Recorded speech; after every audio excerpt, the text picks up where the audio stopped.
की सीटों पर बीएसपी भी अकेले ये चुनाव लड़ रही है, तो तब से बीजेपी व सपा गठबंधन की नींद उड़ी हुई है।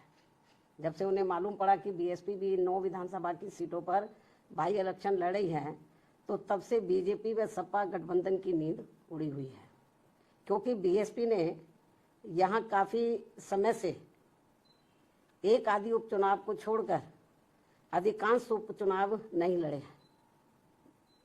तब से खासकर ये दोनों पार्टियां यानी कि बीजेपी व सपा तथा इनका गठबंधन अभी तक इन चुनावों में जो भी बाई इलेक्शन हो रहे थे, तो अभी तक इन चुनावों में अंदर अंदर आपस में मिल बांट कर ये चुनाव लड़ते रहे। क्या दोस्तों, आप देख रहे हैं राजनीति तंत्र। अभी तक आपने वीडियो को लाइक नहीं किया तो लाइक कर ले और चैनल को सब्सक्राइब कर लें।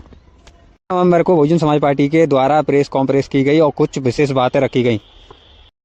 बसपा सुप्रीमो मायावती के द्वारा नोट पॉइंट 1 में जो बताया गया है, यूपी में 9 विधानसभा सीटों पर उपचुनाव हो रहे हैं। बीएसपी की दमदारी मैदान में उतरने से भाजपा और सपा की नींद उड़ी है तथा अपनी कमियों पर जनता को ध्यान बांटने के लिए बीजेपी ने बटेंगे तो कटेंगे और सपा एंड कंपनियों के लोगों ने जुड़ेंगे तो जीतेंगे आदि नारों को प्रचारित करने के लिए इनकी पोस्टबाजी आदि खूब करने लगे हैं, जबकि इन हर मामले में रही दोगली सोच और नीतियों पर ध्यान रखकर वास्तव में बेहतर यही है कि बीएसपी से जुड़ेंगे तो आगे बढ़ेंगे, सुरक्षित भी रहेंगे। बहुजन समाज पार्टी का भी नारा सामने आ जा। बहुजन समाज पार्टी के बसपा सुप्रीमो मायावती के द्वारा कहा गया कि जुड़ेंगे तो आगे बढ़ेंगे।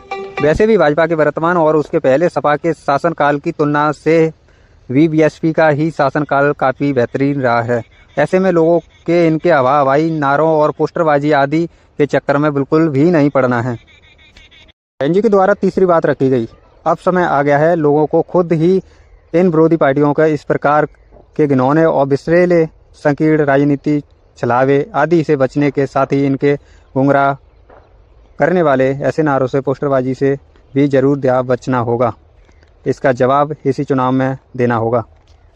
बीएसपी की तरफ से चौथी बात रखी गई। इसके अलावा यूपी के उपचुनावों के साथ साथ देश के झारखंड व महाराष्ट्र प्रदेश में हो रहे विधानसभा उपचुनाव में बीजेपी कांग्रेस व गठबंधन के पूरे चुनावों में जारी किए गए इनके अपने चुनावी घोषणा पत्र और लागू नहीं कर पाने को लेकर अब एक दूसरे पर काफ़ी आरोप प्रत्यारोप लगा रहे हैं, जबकि इस मामले में ये सभी पार्टियां एक की थाली वाली के चट्टे बट्टे हैं, जो कि जिसके बहकावे में इस बार कभी जनता को नहीं आना है। इस मामले में कर्नाटक में कांग्रेस सरकार की पोल खुद उनकी ही पार्टी के राष्ट्रीय अध्यक्ष खोल रहे हैं।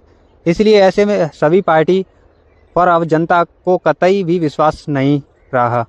साथ ही महाराष्ट्र में अरविंद सावंत द्वारा के एक महिला के लिए अभद्र, अमानवीय और शर्मनाक निंदनीय भाषा का इस्तेमाल किया गया है। इसके सरकार को हल्के में ना लेकर बल्कि अति गंभीर से लेते हुए उसके विरुद्ध सख्त कानूनी कार्रवाई करनी चाहिए, जो यह बहुत जरूरी है। बीएसपी प्रमुख सुप्रीमो मायावती जी के द्वारा बहुजन समाज पार्टी के द्वारा कुछ यही बात रखी गई है और इसमें जो बहुजन समाज पार्टी की बसपा सुप्रीमो मायावती ने ये बात रखी। वीडियो आपको अच्छी लगी हो तो लाइक शेयर कमेंट जरूर करें और आप ध्यान ना भूलें कि बहुजन समाज पार्टी या और अन्य पार्टी की सभी बातें आपको इस चैनल के द्वारा बताई जाएंगी। जो बहुजन विचारधारा को आगे बढ़ाने की कोशिश करते हैं वो हमारा ही चैनल है।